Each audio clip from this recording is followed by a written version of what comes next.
Well, first of all, hello everyone. Yeah, my name is Sean Reardon with the United Pool Association. I handle the insurance.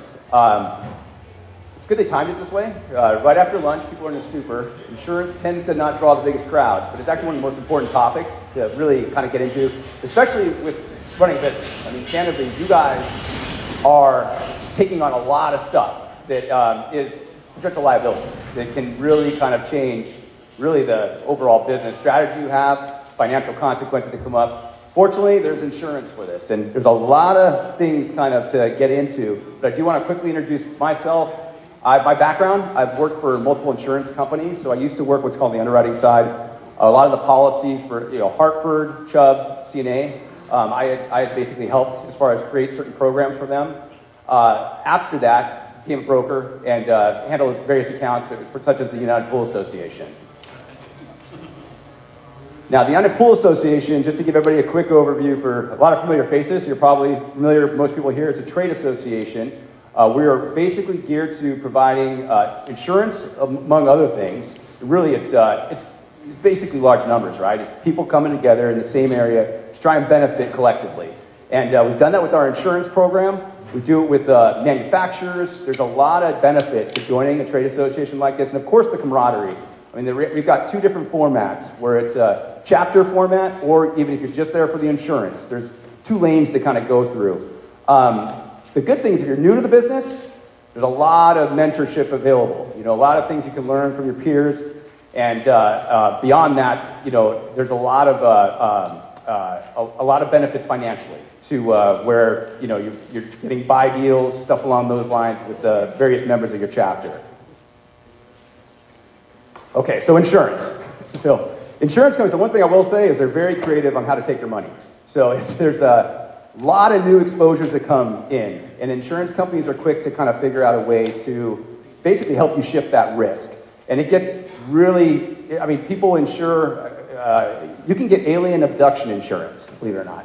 So there's stuff that is sold that is really out there. Insurance companies are trying to find creative ways to do this. Now, we would spend all day going through a lot of this stuff, and if you guys have any questions outside of the general liability, you definitely stop by the booth, and I'm happy to get into that. There's a lot of areas, but for you guys, really, the general liability is one that is kind of front and foremost. And what I would kind of mention is kind of stepping back a sec is, why do we even buy the insurance, right? And there's generally, when you're starting out, it's usually a legal issue. Maybe you're getting your contractor's license, you're getting your C61, and they're asking you to get a bond. They're asking you to buy workers' comp if you've got an employee and you're not exempting out. So there's legal reasons that people tend to first start buying stuff. Then you start getting to the contract side. So oftentimes, for those of you that handle commercial pools, there's a contractor being basically handed, and if it's a very large, recognizable, Greystar property management company, they're going to have a 20-page document. In there's going to be an indemnity provision, and there's going to be an insurance provision requiring you to buy the insurance. And that oftentimes is why other people get involved in this. And finally, there's really what everybody should be looking at, and that's kind of the self-risk management end. And what risk are we taking on, and do we want to transfer it? And I'll tell you, people are generally really bad with individual risk assessment. And you can kind of think about your life and kind of what you do. One of the interesting thought is, think about car accidents. And so 50% of the fatalities of car accidents are basically from people not wearing their seatbelt. And so it's interesting, because if you look at the vehicle code, taxis are actually exempt if you're in the back seat from wearing a seatbelt. And if you think about kind of risk, taking on certain risk, how much time does it take to put a seatbelt on? Hardly any. It's 2 seconds unless you're holding a cup of coffee or something. But yet, they've done surveys, and 40% of people, when they get in the cab, aren't putting on their seatbelt. And so it's interesting, because it takes really nothing to really do.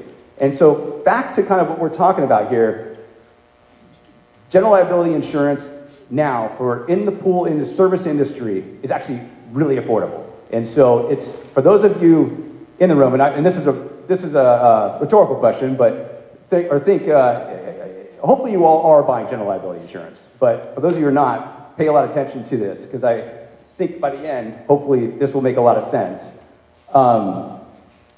So yeah, back to the risk assessment. There's a lot of things you can get into. Part of this discussion that I think is going to be most interesting and salient to everybody is the claim activity. So the activity that most of you are going to be facing. And the best way to learn is really from other people's mistakes. And so ensuring, over 2,000 members, we can see a lot of these claims. And so when we get into this, we're going to kind of go through some of the various claims that, just examples we've had. And then we're going to kind of dive into, and really at a high level, because the policies can get pretty complicated. But there's a few things to think about, and there's really small sections of these policies that become really important for you guys. So here's some just quick examples to sort of set the stage. So we had one here that was basically a guy came out of the pool and noticed the filter was really dirty. Ended up basically shocking the filter, funneled some water over, and then was thinking, God, the pump's going, wait a minute, ran over there was a koi pond.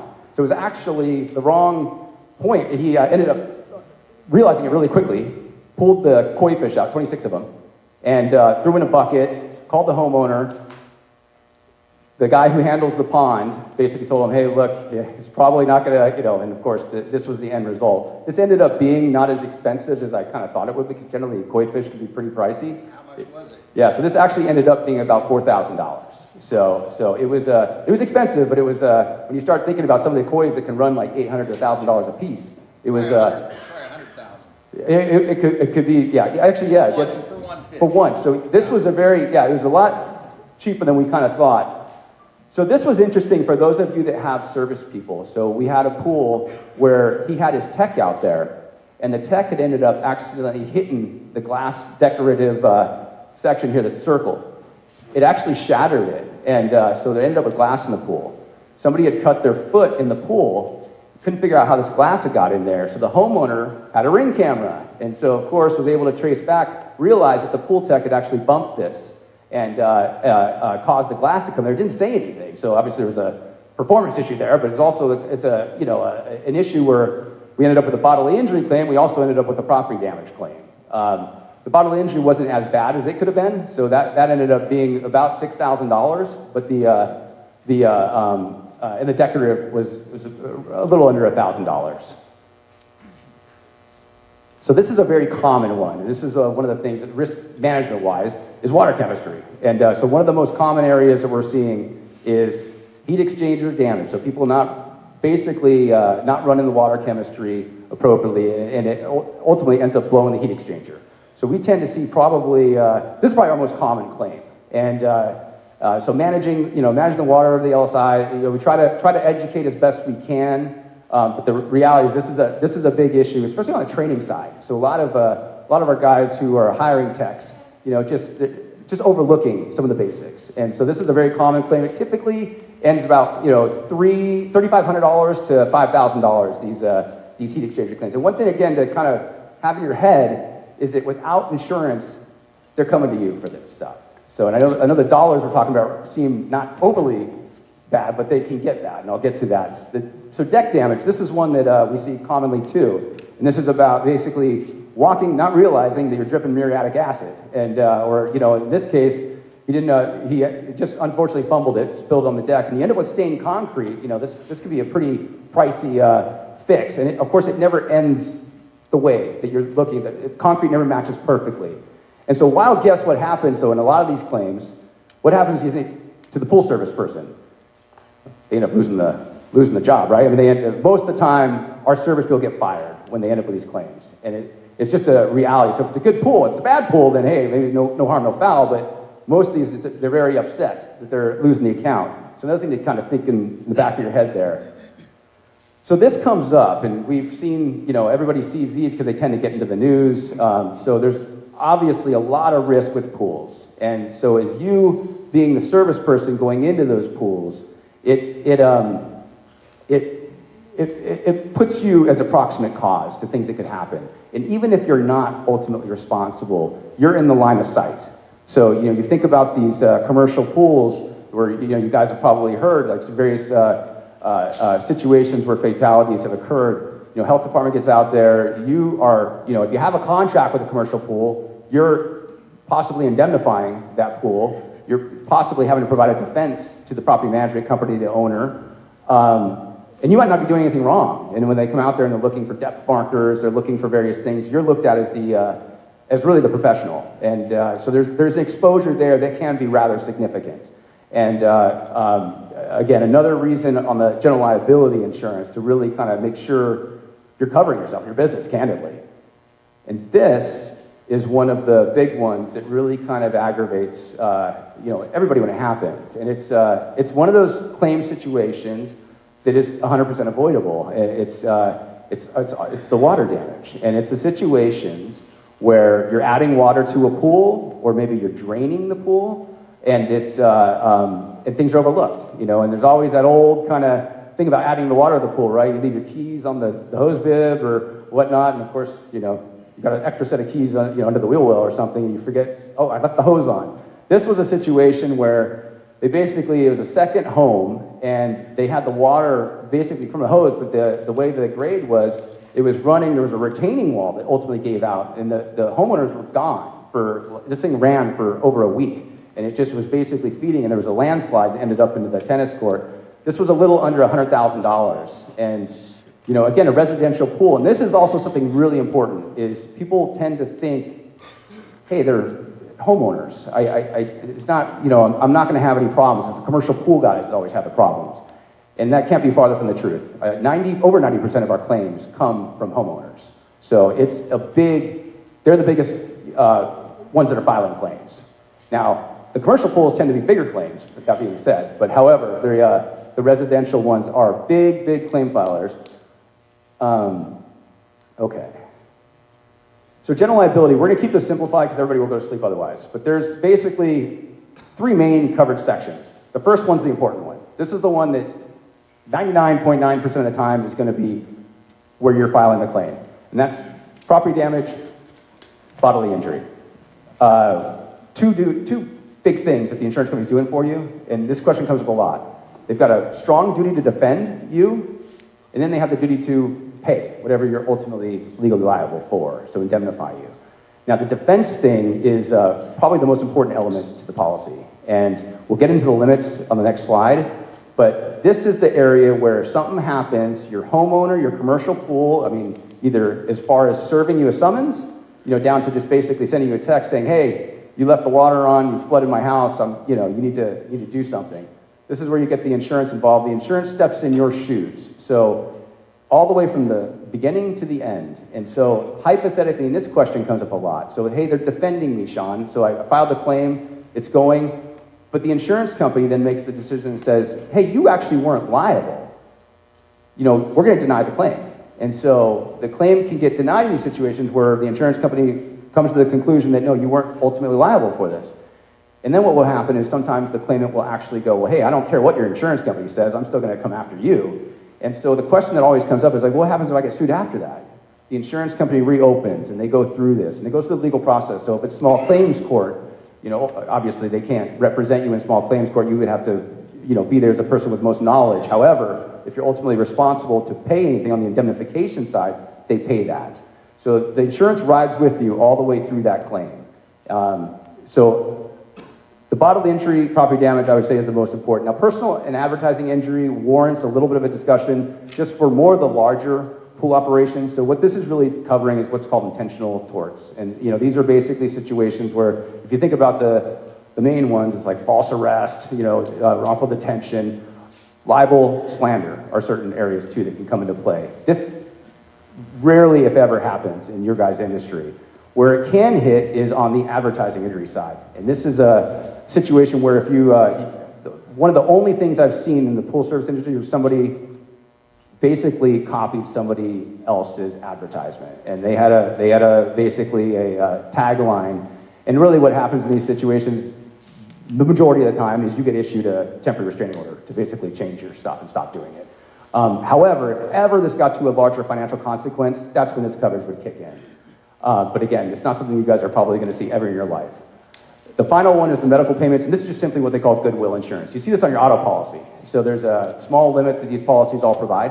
Ours happens to be $10,000, and it's basically if something were to happen and the insurance company just makes a decision, hey, we're not going to ask any questions, we just want you to go away. Here's $5,000, $10,000, whatever the number is. And it usually has to do with medical treatments.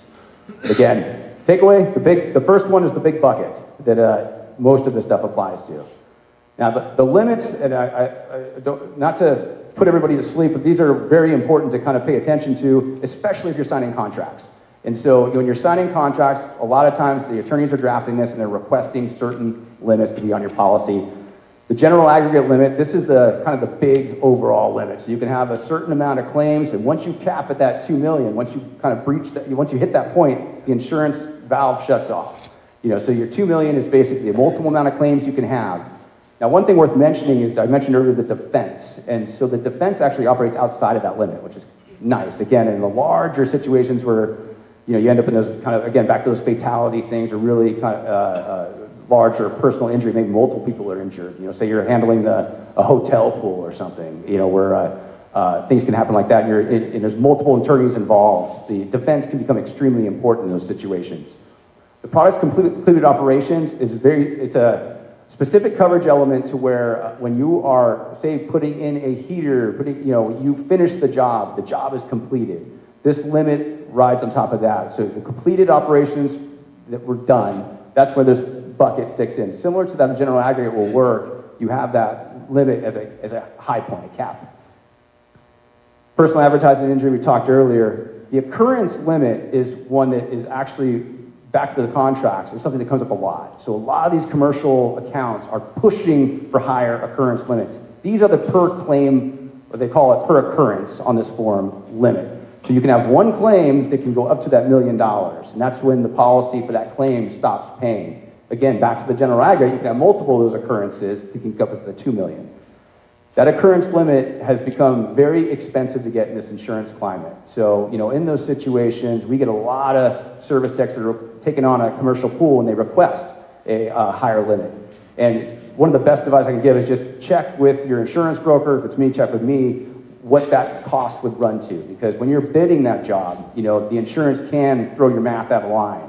So it's just a strong consideration when you're going into these things. The damage to premises rarely comes up again, but if you're, typically leases the way they're written, if you're leasing a office space or a warehouse to store your equipment, say, typically there's a waiver in these leases, and you typically are responsible for your stuff. The landowner is responsible for their stuff.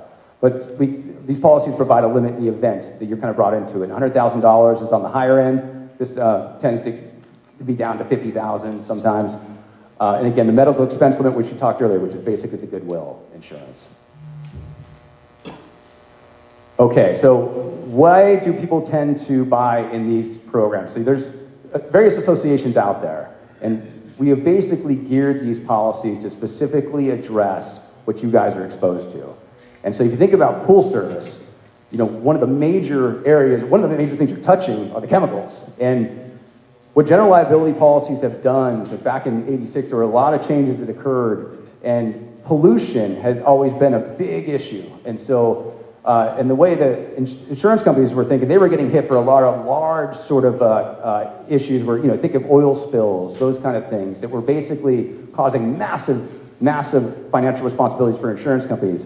Their way of addressing this was to basically put in what's called pollution exclusion.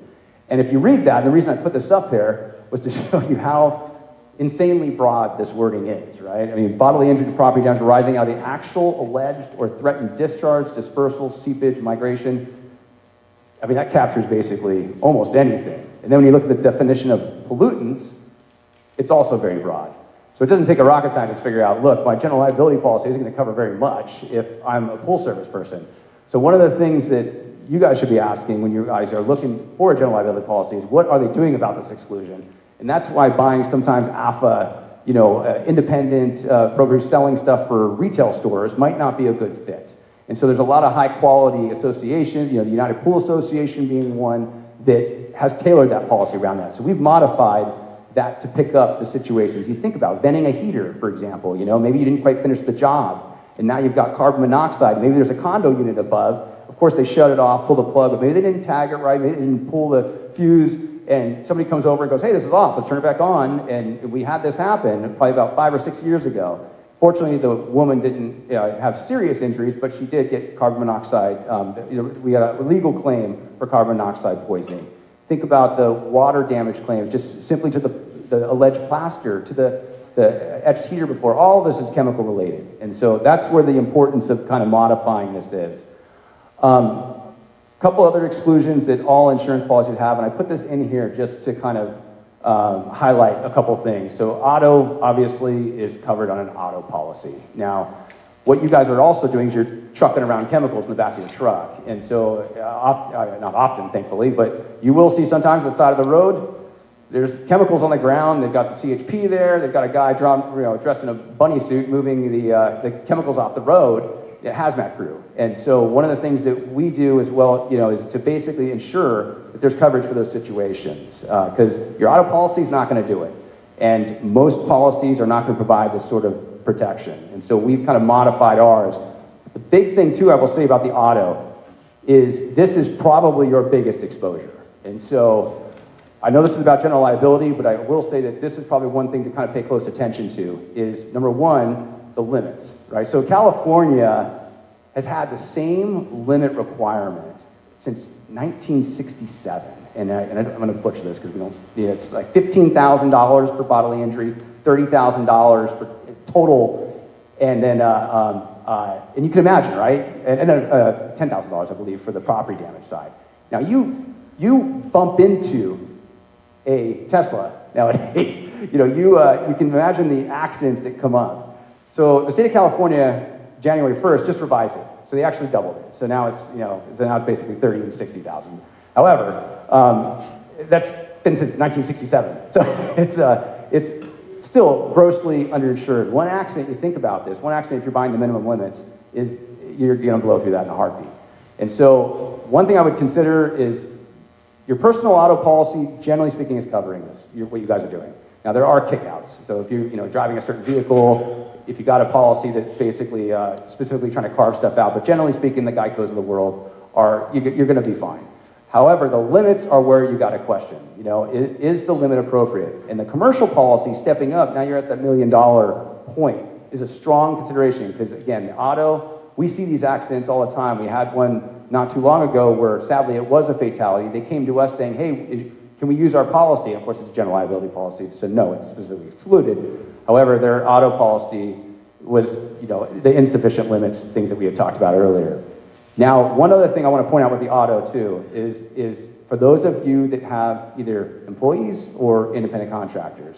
The big one is really the independent contractors, where you've got basically people walking out doing pools on your behalf, and they get into a serious accident.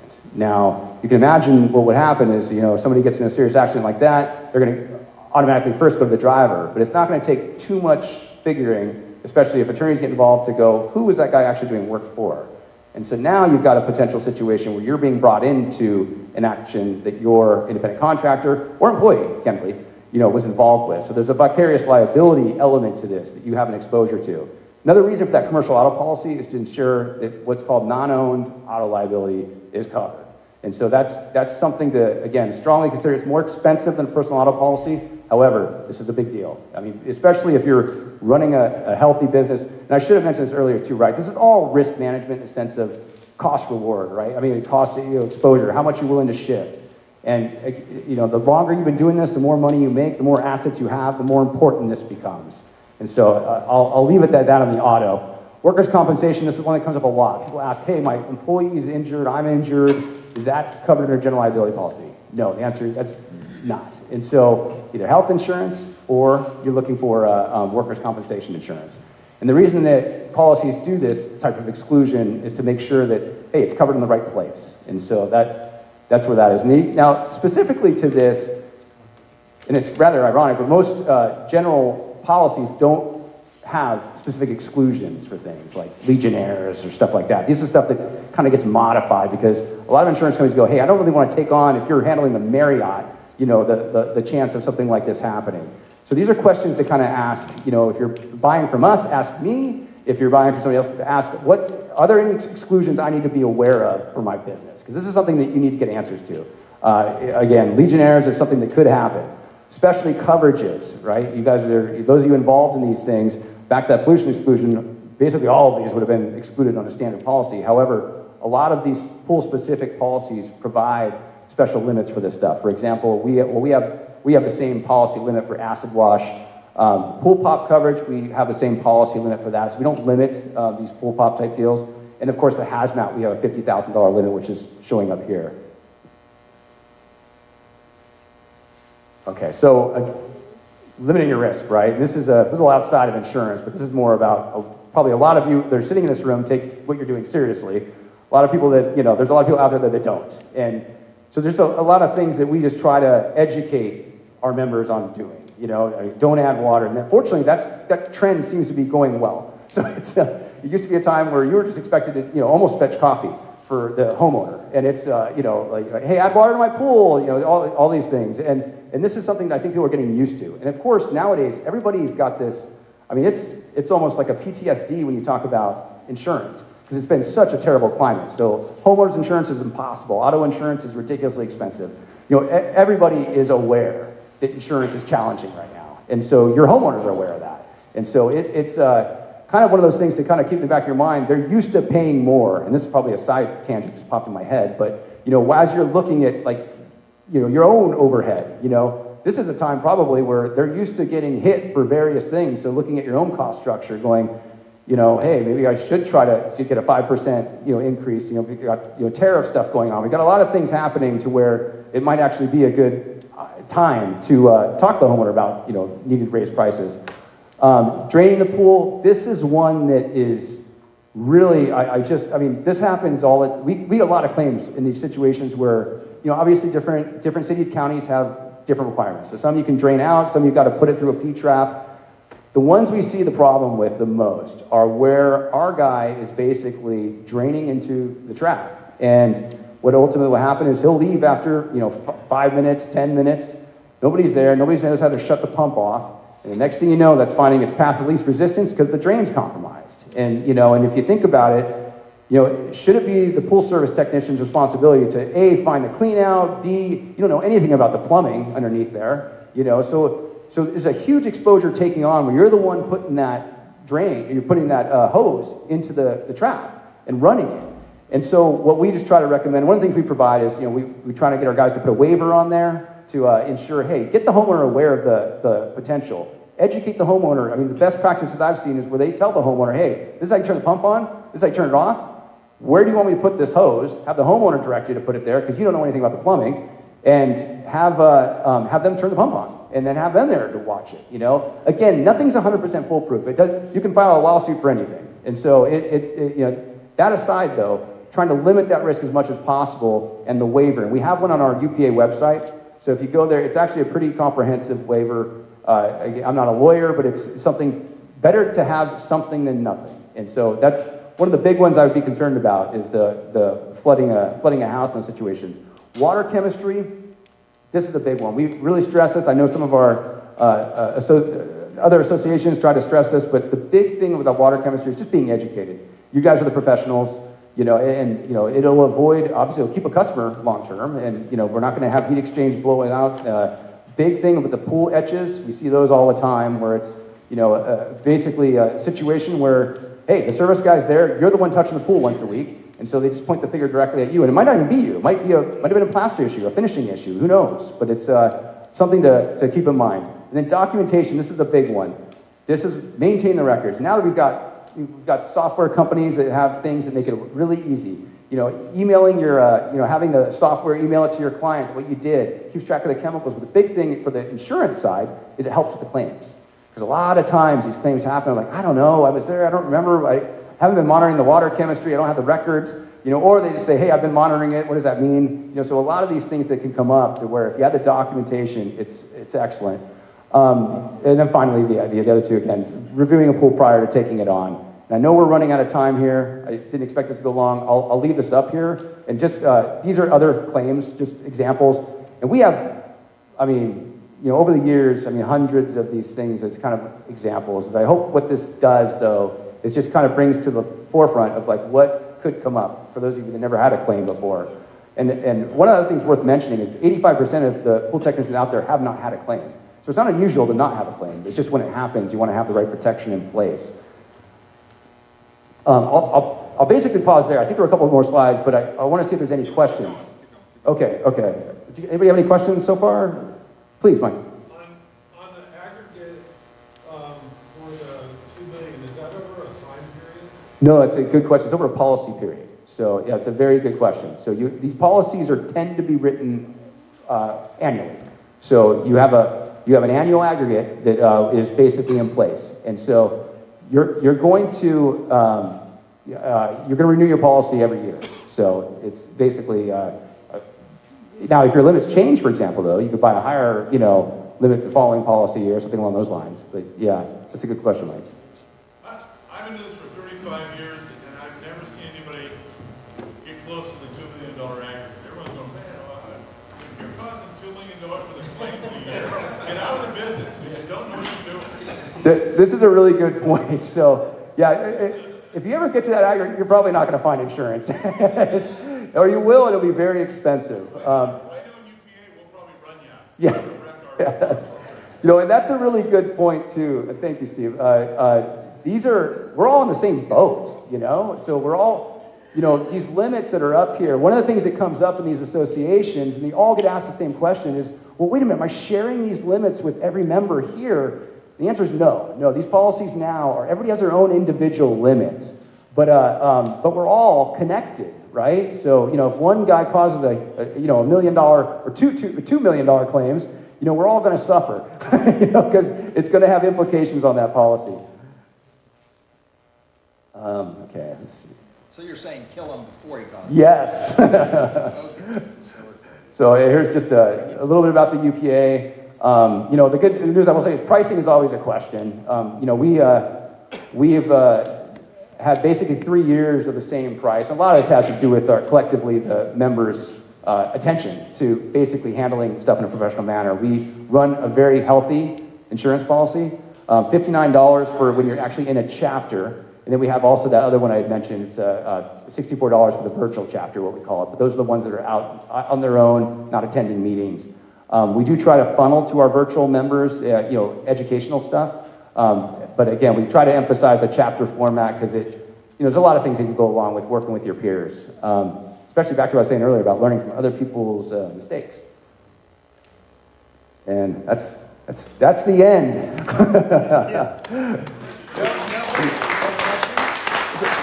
What was that? No questions? No, I was going to say, does anybody have any questions? I know we've had a couple. And again, if there's any questions outside of maybe general liability, I'm happy to answer those too. That alien induction coverage, are we covered in the UPA for that? You are not. It's funny, that coverage actually was kind of a joke. So AIG came out, and this is years ago, and whenever that big, huge UFO scare was happening. So the funny thing about that policy, I think it insured for like $10 million, but the catch was it would pay you $1 like a year or something. So basically it was a running joke, But there are serious ones, like Gene Simmons insured his tongue. I mean, I think that was about $1 million he had on that. Think of for those that like soccer, David Beckham. He was the one who kind of started the whole insurance thing with his legs. So he was, I think it was like either £1 million, I think, that he had on his legs. And then of course Messi now, I think he's at like 700 million euros, something like that. I mean, it's a massive amount that he's been insuring. But yeah, insurance companies they're almost willing to insure anything for the right price. But it's there's a lot of funny stuff out there. But any questions even outside of general liability? You guys, hey, it's good. I guess after lunch, everybody, it's a food stupor. Everyone's all quiet now, right? Thank you, everyone. Again, big thank you for Sean. If you guys have more questions for him, his booth is right at the very entrance. So, we have messed up today. We have not given out any prizes. So guess what? You lucky people in here, we are giving away a couple. We're going to be doing more during lunch as well, even though most people already ate. So the first thing we have a piranha net, brush, and pole. So for those that did attend, I know we'll still give you 2 tickets when you do walk out of here, but that will be the first one that we are doing. Sean, you want to grab a lucky ticket for me out of this box? Yeah. Got mine. No. Hang the insurance guy here. It's UPA's fault. It is a green ticket. So if you have a green ticket, whip that out. Number is 808-291. 808-291. Green ticket. 808-291. Jeff, you have to be present to win. We got a winner right here. Come on up. Don't worry, guys. I'll check it. You got it. We got our lucky winner. Here you go. Prize right here for you. Give me the net, brush, and the pole. Congratulations. Try if I get a picture of you really quick. Hold your new prize. Boom. There you go. Pose for me. We'll get a picture of you. Woo! Oh, there you go. Nice. Got it. I know. Don't worry. I checked the guys. All right. Next thing we got. We have 2 Superior pumps, a couple nets, a couple treats. We got one more box coming out. This is going to be from Alpha Group. Oh, sorry, guys. Got a couple more tickets in there. All right, guys, this time it's going to be a blue ticket. Blue ticket. Number is going to be 598160. Got a winner right here. Hold on. He doesn't win yet. Oh, yeah, he won. Congratulations, Chris. These are your items right here. And then we're going to be doing more prizes at lunch. So we'll make an announcement on the speaker outside. You guys are free to go. Thank you, everyone.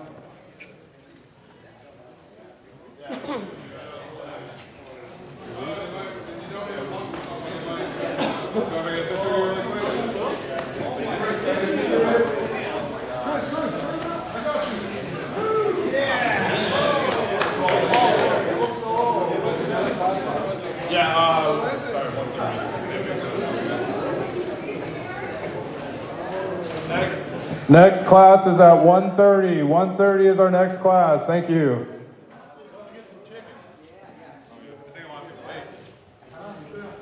Get that chicken. That one? You watch the business posts on Instagram? Yeah. Funniest thing ever. Yeah. See? Very not just me.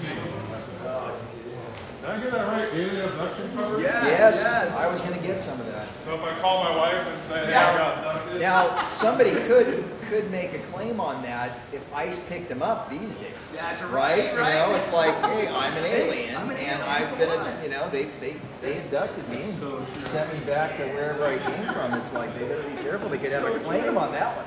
Yeah. Better define alien first. Thanks, Ed.